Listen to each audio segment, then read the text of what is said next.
사실 컨설팅 업계에 계신 분들은 아시긴 하시겠지만 엑센처라는 회사가 공식적으로 2017년도 초에 문을 닫게 됐어요. 되게 주니어 분 중에 하나가 그날 술자리에서 술에 취해가지고 저한테, 아니 파트너님은 이미 커리어도 완성을 하셨고 다른 곳을 가셔도 충분히 좋은 커리어를 가질 수 있지만 자기는 커리어가 채 1년 정도밖에 안 되는데 리더로서 당신은 너무 무책임한 거 아닙니까? 라는 얘기를 하는 거예요. 그 얘기가 저한테는 되게 큰 울림이 있었던 얘기였고, 그래 그러면은 뭐 제가 술김이긴 하지만 당신들하고 같이 갈 수 있는 옵션을 한번 찾아보겠다. 그래서 그때 50명 중에서 한 30명 좀 넘게 인원들이 같이 옮겼었던. 예, 안녕하세요. 저는 엑센처, EY, BCG와 같은 글로벌 컨설팅 펌에서 25년 동안 또 재직을 하다가 마이크로소프트에 한 4년 반 정도 근무를 했었고요. 지금은 볼트테크라는 글로벌 인슈어테크 회사의 한국법인 대표를 맡고 있는 공항범이라고 합니다.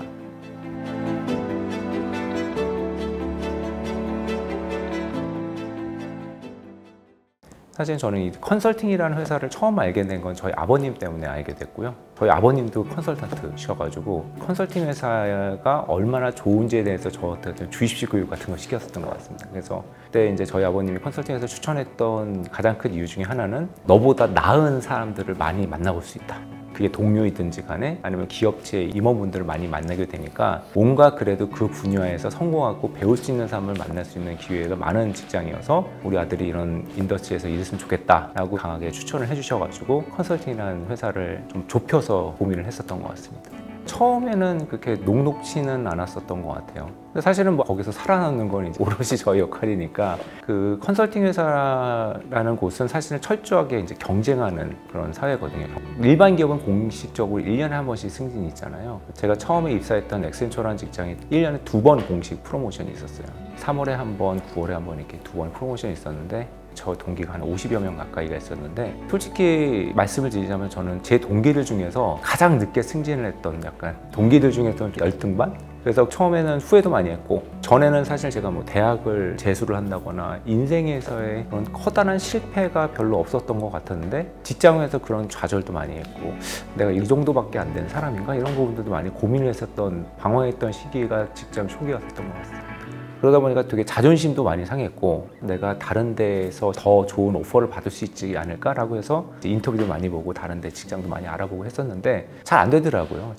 그래서 그런 부분들을 이제 되게 안타깝게 봤던, 그 엑센처 다닐 때 선배님이 계셨는데 그분이 저한테 했던 조언 중에 하나가, 안에서 새는 바가지 밖에서도 안 새겠냐라는 표현을 해주셨을 때, 너가 지금 되게 분하고 억울한 부분이 알고 있는데 그건 다 네가 부족한 부분이 있기 때문이고, 너 자신을 먼저 부족한 부분을 채워나가고 회사에서 네가 유능한 인재라는 걸 인정받고 하는 부분에 대한 노력을 먼저 하는 게 우선순위가 아니겠냐라는 얘기를 선배님 말씀을 주셨어요. 그 부분이 사실 저한테는 가장 큰 이정표가 됐던 것 같아요. 남들이 이렇게 나를 평가하는 건 이유가 있겠지. 그러니까 도끼 같은 게 그때 생겼던 것 같습니다. 그 프로젝트 내에서 좀 퀄리티를 높이기 위한 어떤 업무들, 그런 거를 좀 많이 노력을 했던 것 같고, 전에는 어떻게 보면 시키니까 일찍 가려고 하기도 하고 피곤도 하고 하니까 그것만 하지 하는 이런 1차원적인 어떤 대응이었다고 한다면은, 피드백을 받았을 때 1차원적으로 그 피드백을 반영하려는 게 아니라 그 사람이 그런 피드백을 주셨던 여러 가지 이유, 이런 부분들을 홀리스틱하게 좀 생각을 하고, 그 A 플러스 외에 추가적으로 내가 더 뭘 할 수 있을까, 문제에 대한 본원적인 의도, 이런 거를 파악을 해서 좀 답을 내려고 했던 그런 부분에 대해서 좀 더 초점을 주었던 것 같아요. 그래서 그런 노력들을 하고 나다 보니까 되게 재밌었던 게, 그 조직 내에서 인정받는 사람, 찾는 사람이 되다 보니까 외부 기회가 좀 안 보이더라고요. 여기서 내가 더 잘하고 싶고 더 인정받고 싶고 후배들을 더 잘 이끌어주고 싶고, 이런 부분들이 막상 그 전에는 제가 인정받지 못한다고 생각했을 때는 나가려는 노력을 많이 했는데, 막상 그런 어떤 인정에 대한 욕구가 채워지고 나니까 그 내부에서 성장의 기회를 더 찾으려고 했었던 것 같아요. 그렇기 때문에 17년 동안 쭉 다닐 수 있었던 계기가 아니었나 생각을 합니다. 제 이렇게 커리어를 보면은, 모르시는 분들이 보면은 되게 준비된 이직인 것 같다라는 말씀을 많이 주세요. 사실 컨설팅 업계에 계신 분들은 아시긴 하시겠지만 엑센처라는 회사가 공식적으로 2017년도 초에 문을 닫게 됐고, 그러면서 이제 국내에 있는 회사한테 인수가 되는 그런 상황이었고, 그 엑센처라는 회사는 메타나이트 글로벌이라는 회사로 사명이 바뀌었고요. 가장 세이프한 옵션은 메타넷 글로벌에 그냥 다니는 거죠.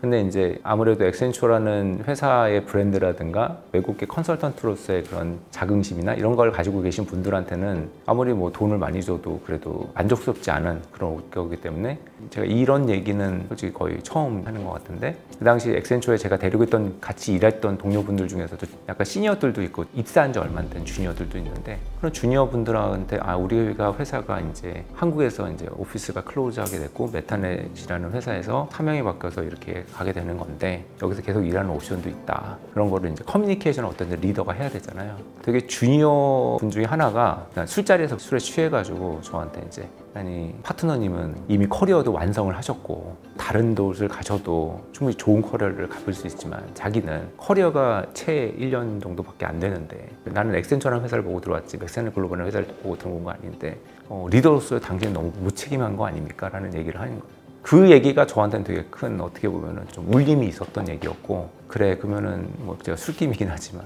당신들하고 같이 갈 수 있는 옵션을 한번 찾아보겠다. 근데 그거보다 더 나은 옵션이 있으면 선택을 하기 좋지만 적어도 우리가 같이 또 일할 수 있고 이런 컨설팅이 좋아서 모인 사람들이 좀 더 커리어를 더 연장할 수 있는 그런 기회에 대해서 찾아보기로 하겠다라고 해서 시작을 했던 것 같습니다. 그 당시 조직 리더로서의 하나의 그 책임감이나 의무가 아닐까라는 생각이 들어서 저 혼자 옮기는 게 아니라 저희 직원들 다 같이 옮길 수 있는 그런 형태의 직장을 알아보기 시작했어요. 그 당시 뭐 IBM도 컨택을 했었고 에이티커니도 컨택을 했었고 EY도 컨택을 했었고 하다가 EY의 조건이 가장 많은 인력들을 어떤 조건 없이 가장 많이 받아줄 수 있었던 그런 옵션을 제시했던 곳이어서 EY로 옮기게 됐고요.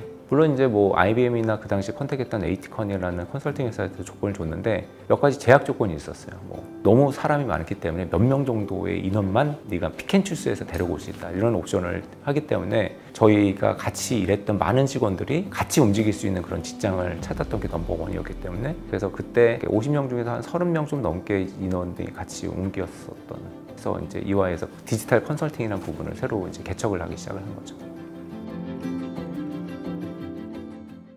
저희 부모님은 사실 액센처라는 직장은 잘 모르더라도 마이크로소프트는 너무나 잘 알죠. 그러니까 여러분들이 쓰시는 PC를 키면 제일 먼저 나오는 게 이제 윈도우 오피스 이런 거 많이 쓰시니까 너무나 친숙한 회사이기도 하고, 또 미국 주식 최근에 많이 하시니까 서학개미 분들은 더 잘하시는 기업이기도 한데, 그 대기업이 나오면 정말 아무것도 아니다 라는 생각은 정말 중요한 것 같고요. 제가 좀 실제 사례인데, 제가 예전에 컨설턴트로 있었을 때 제가 고객하고 저녁 식사를 했던 자리가 있어요.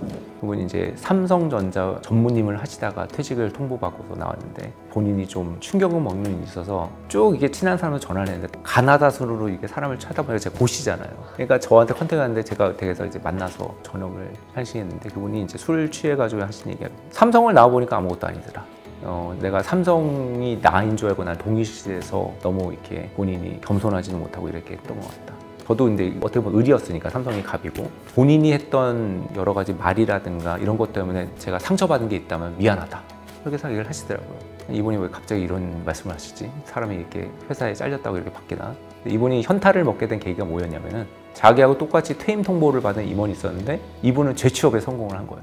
자기는 삼성에 다닐 때 삼성이 내인 걸 줄 알고 외부 사람이나 파트너들이나 이런 게 오면은 막 가격을 더 깎으려고 하고 더 삼성의 입장에서 최우선동을 막 이렇게 하쉬하게 했다는 거예요. 근데 그분은 외부 사람들하고 잘 보내고 뭐 이러게 되니까 이 사람이 삼성을 그만두고 나와야 되는 상황이 되니까 주변에서 이 사람의 재취업을 다 알아봐주고 막 이래가지고 취업이 됐다는 거예요. 제가 이 얘기를 왜 하냐면, 대기업에 계신 분들이 거기서 이제 쭉 키워오시고 거기서 커리어를 밟아오다 보니까 그 안에서에 있는 게 다 전부인 줄 알고 그런 분들이 계시는 것 같고, 사실은 어느 순간 저도 보면은 제가 되게 나이가 많다는 생각이 들어요. 내가 대표나 CEO가 된다고 했었을 때 좀 잘할 수 있는지도 궁금하고, CEO 오퍼튜니티 포지션에 대한 찬스가 있으면은 꼭 한번 도전을 해봐야 되겠다는 생각이 들었던 것 같아요. 근데 운 좋게 어쨌든 이런 기회가 왔고, 그래서 물론 마이크로소프트보다는 되게 작은 회사이긴 하지만 선택을 하게 됐고요. 지금까지는 저는 커리어에서 오판이나 실패는 없었다고 생각을 해요.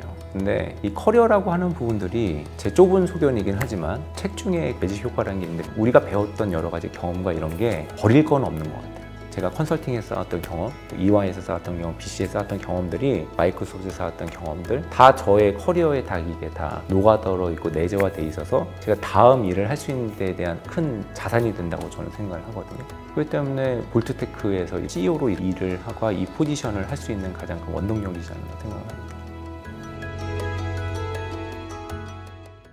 제가 외국계 회사를 많이 근무를 했는데 항상 제가 아쉬웠던 점 뭐냐면 한국은 마이너리티였어요. 일본과 비교를 하는데 일본이 우리나라의 인구수도 그렇고 GDP 경제 규모도 그렇고 3.5배, 4배 정도 된다고 하는데 항상 일본 마이크로소프트도 그렇고 BCG 재팬도 그렇고 액센처 재팬도 그렇고 한국에 비해서 뭐 작게는 7배, 많으면 10배 이상의 차이가 났었던 것 같아요. 경제 규모 대비해서 훨씬 더 잘하는 거죠.